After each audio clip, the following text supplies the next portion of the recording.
Welcome to star 9 news.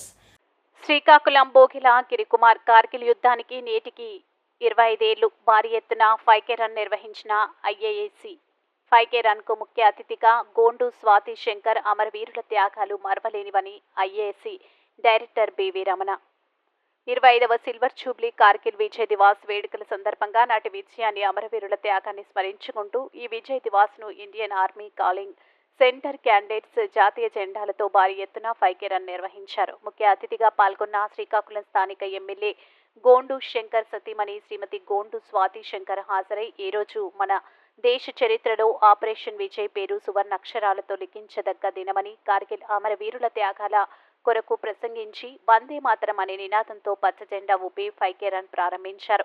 1999 మే 3న కార్గిల్ జిల్లాలోకి పాక్ చొరబాట్లతో యుద్ధం నియంత్రణ రేఖ వెంట పాక్ బలగాల కుట్రల్ని ఒక్కొక్కటిగా విచ్ఛిన్నం చేస్తూ సైన్యం ముందుకు కదిలింది. నాటి ఆపరేషన్ దాదాపు 2 నెలల పాటు యుద్ధం కొనసాగి తుపాకుల గర్జనలు, వాయుసేన భీకర దాడులతో శత్రు మూకల్ని తరిమి కొడుతూ చాలా క్లిష్ట పరిస్థితుల మధ్య జరిగి జూలై 26కి మన భూభాగంలోకి చొరబడ్డ పాక్ సైన్యం అంతటినీ తరిమి కొట్టారు. భారత జవాన్లు మాతృభూమి రక్షణ కోసం జరిగిన ఈ యుద్ధంలో 527 మంది భారత సైనికులు అమరులయ్యారు.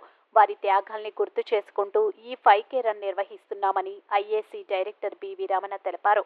ఈ కార్యక్రమంలో జిల్లా మాజీ సైనికులు ఫెడరేషన్ చైర్మన్, మాజీ వాయుసేన group captain Eswararao, TNSF Srikakulam constituency president Reddy Girija Shankar, Telugu యువత కార్యదర్శి Gondu Shyam Sadhu Ajay, president Purna Chandrarao, Indian army calling administrative officer Chindu Srikanth, incharge Kiran Chandrasekhar, Kumaraswamy పాల్గొని రామలక్ష్మణ కూడలి వద్ద మానవహారం నిర్వహించి కార్గిల్ అమరవీరులకు ఘనంగా నివాళులర్పించి కార్యక్రమాన్ని జయప్రదం చేశారు.